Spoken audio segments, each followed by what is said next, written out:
আমরা যদি লক্ষ্য করি দেখতে পাবো যেখানে একটি জমায়েত আছে সাধারণত, বিশেষ করে ঈদের সালাতের সময়, আরাফার ময়দানে, জুমার সালাত আদায়ের সময় এবং বিবাহ উপলক্ষে যে জমায়েত হয়ে থাকে, সেখানে নবী সাল্লাল্লাহু আলাইহি সাল্লাম খুতবার ব্যবস্থা করে দিয়েছেন।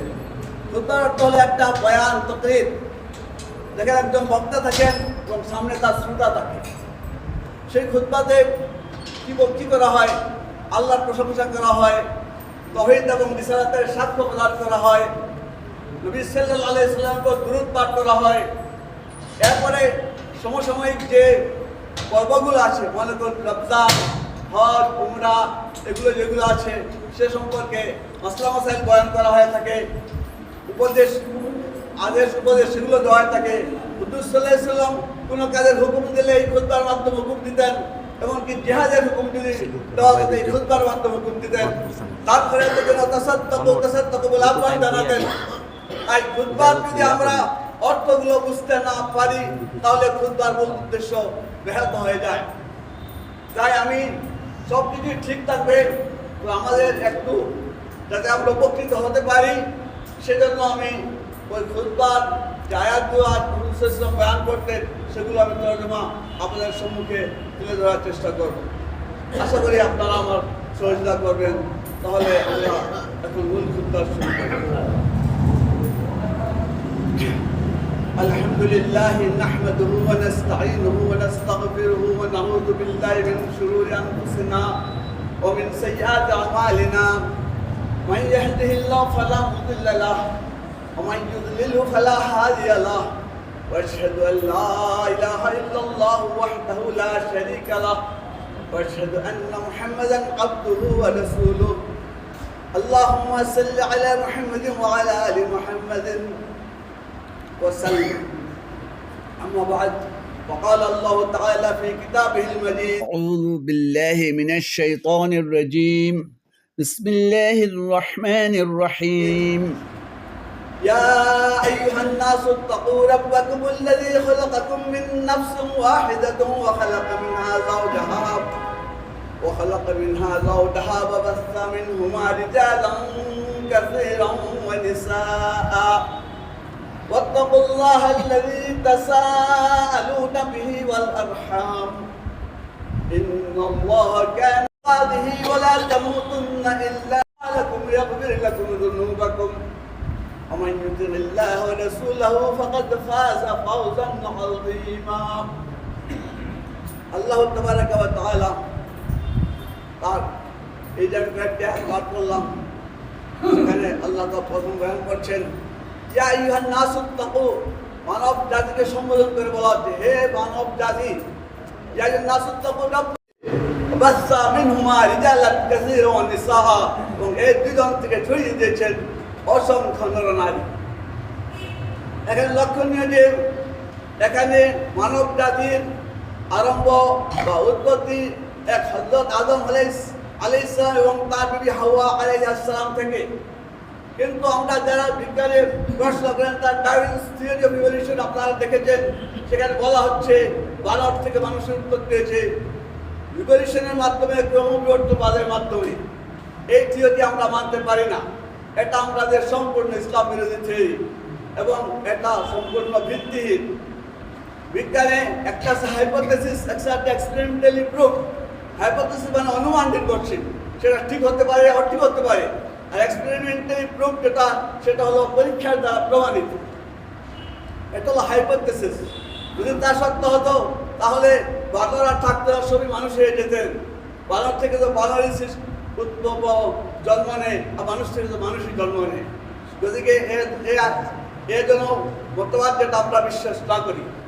এরপর আরেকটি পুনর্জন্ম, জন্মান্তরবাদ আরেকটি মতবাদ আছে যে মানুষ তার কর্ম অনুযায়ী পরবর্তী জন্মে ইঁদুর হবে, না বিড়াল হবে, না গরু হবে, ভালো কাজ করলে সে মানুষ হবে। সেটাও ভিত্তিহীন। মানুষ বেশিরভাগ কি হয় অপকর্মে জড়িত, তার সবাই মানুষ তো সে পশু হয়ে যাওয়ার কথা ছিল, তা না গতি এটা আমরা বিশ্বাস করতে পারি না। এরপরে মহান আল্লাহ বলছেন ওয়াত্তাকুল্লাহ আল্লাযী তাসাআলুনা বিহি ওয়াল আরহাম, তোমরা ভয় করো ওয়াত্তাকুল্লাহ সেই আল্লাহকে, তাসাআলুনা বিহি ওয়াল আরহাম, তাসাআলুনা যার নিকট আমরা একে অন্যের চেয়ে থাকি, সওয়াল করে থাকি, আমার নিজস্ব প্রাপ্য হোক কি দান খয়রাতে বেলাও তার নামে, তাকে ভয় করো। ওয়াল আরহাম, এবং তোমাদের আত্মীয় স্বজনের ব্যাপারে তোমরা আল্লাহকে ভয় করো। আত্মীয় স্বজনের হক আদায়ে, আত্মীয় স্বজনের সাথে সুসম্পর্ক বজায় রাখার ক্ষেত্রে আল্লাহকে ভয় করার কথা বলা হয়েছে। তাই দেখা যায় ভাইয়ে ভাইয়ে, ভাইয়ে বোনে, পিতা পুত্রে, আত্মীয় স্বজনের মধ্যে শ্বশুর বাড়ির সাথে সেই জামাইয়ের বাড়ির প্রায় দেখা যায় অনেক জায়গায় প্রায় দেখা যায় সম্পর্ক চিত্ত, এর ধরনের সম্পর্ক ব্যাপারে আমাদেরকে আল্লাহকে ভয় করতে হবে। যদি কার এরকম সম্পর্ক থেকে থাকে তাদের সমাধান করে আমরা পরস্পর মিলিত হয়ে যাই, সমাধান করে দিই। এরপর বলছে ইন্নাল্লাহা কানা আলাইকুম রাকিবা, নিশ্চয় আল্লাহ তোমাদের উপর তীক্ষ্ণ দৃষ্টি রাখেনওয়ালা, তীক্ষ্ণ দৃষ্টি রাখেন। আমাদের অন্তর বাহির চলাফেরা যা কিছু সব আল্লাহর ইলমের মধ্যে রয়েছে। এখন মহান আল্লাহ তাআলা মুমিন বান্দাদেরকে সম্বোধন করে বলছেন। আগে আয়াতে মানব জাতিকে সম্বোধন করে বলা হয়েছিল, এখন মুমিনদের সম্বোধন বলছেন ইয়া আইয়ুহাল্লাযীনা আমানুত্তাকুল্লাহ, হে ইমানদারগণ তোমরা আল্লাহকে ভয় করো, হাক্কা তুকাতিহি, যেভাবে তাকে ভয় করতে হয়। আল্লাহকে ভয় করি বললে হবে না, এবং ভয় আমাদের মধ্যে আনতে যে ভয়ের হক, যে ভয়ের কারণে আমরা হাত দিয়ে কাজ করতে গুনার কাজ করবো না, ভয় করো আল্লাহকে। বাজে কাজ চলতে আমরা বিপদে যাবো না, আল্লাহকে ভয় করবো। আমরা আমাদের ডিউটি, আমাদের যে রোজগার আছে, আমাদের উপার্জন আমরা করে থাকি, সেখানে আমরা হালাল হারামের চিন্তা করবো।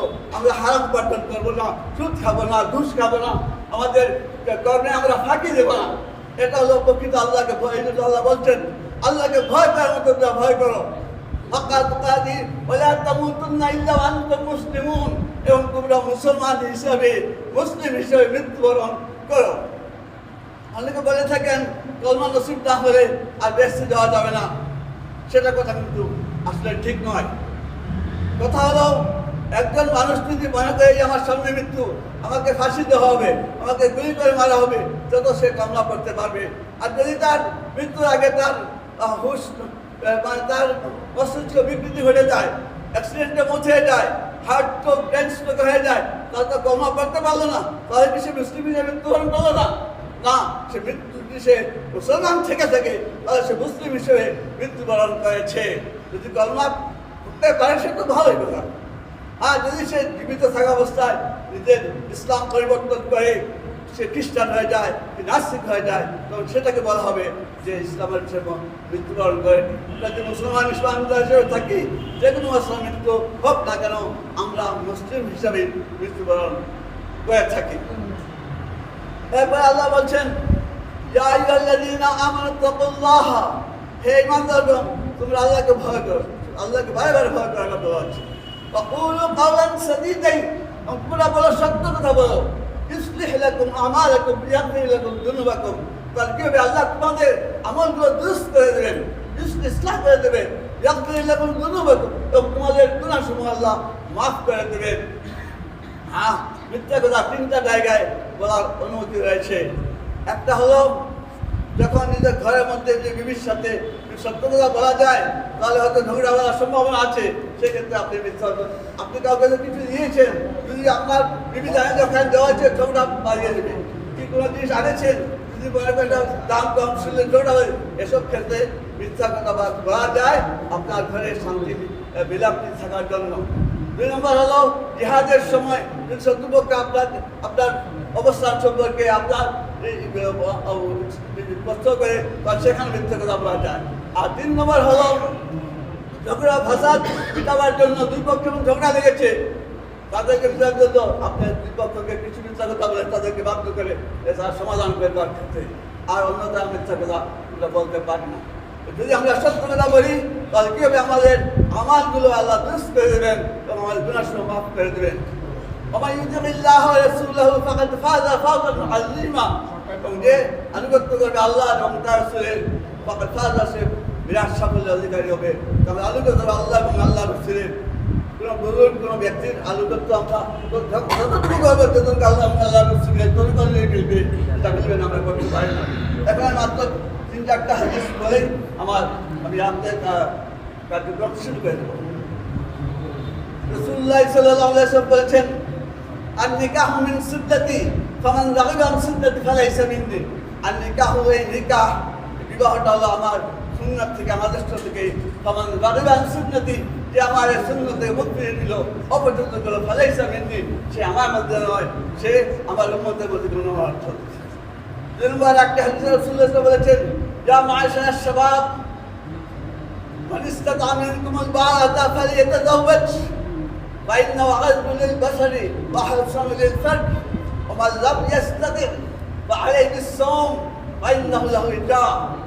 يا معشر الشباب হে যুবকেরা, মান ইসতাতা মিনকুমুল বা'আতা, তোমাদের মধ্যে যারা জিম্মাদারি বিবাহের জিম্মাদারি ক্ষমতা রাখো, ফালিয়াতাযাওয়াজ, সে যেন বিবাহ করে, বিবাহে বন্ধনে আবদ্ধ হয়। ফাইন্নাহু আগাদ্দু লিলবাসার, কেননা এই বিবাহ বন্ধনের মাধ্যমে তার চক্ষুর দৃষ্টি অবনত থাকবে, ও কুদৃষ্টি যাবে না, কুদৃষ্টিতে হেফাজত হবে। ওয়াহসান লিলফারজ, আর তার শরফকে হেফাজত করবে।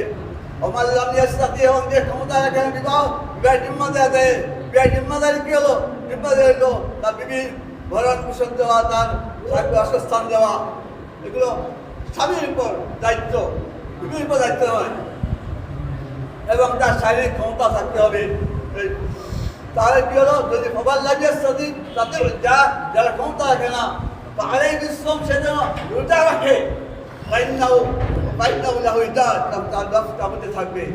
আরেকটি হাদিস বলছি আমি, রাসূলুল্লাহ সাল্লাল্লাহু আলাইহি ওয়াসাল্লাম বলেছেন, মান আতা লিল্লাহি, যে আল্লাহর জন্য দান করলো, ও মানআ লিল্লাহি, এবং আল্লাহর জন্য বাধা প্রদান করলো, ওয়া আহাব্বা লিল্লাহি, আল্লাহর জন্য ভালোবাসলো, ওয়া আবগযা লিল্লাহি, আল্লাহর জন্য ঘৃণা করলো, ওয়া আনকাহা লিল্লাহি, নিকাহ করলো আল্লাহর জন্য, ফাকাদ ইসতাকমাল ঈমান, সে তার ঈমানকে পূর্ণ করলো। আমার ঈমান যদি পূর্ণ করতে আমাদেরকে বিবাহ বন্ধনে আবদ্ধ হতে হবে।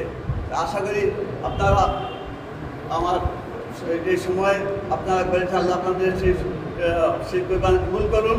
আর এর থেকে যেটুকু দেওয়া হয়েছে আমার দোয়া আমাদের তৌফিকদের অংশগ্রহণ আমার তৌফিকদের ওয়াফিদ দাওয়ানা আলহামদুলিল্লাহি রাব্বিল আলামিন। এখন আমরা আজকের কার্যক্রম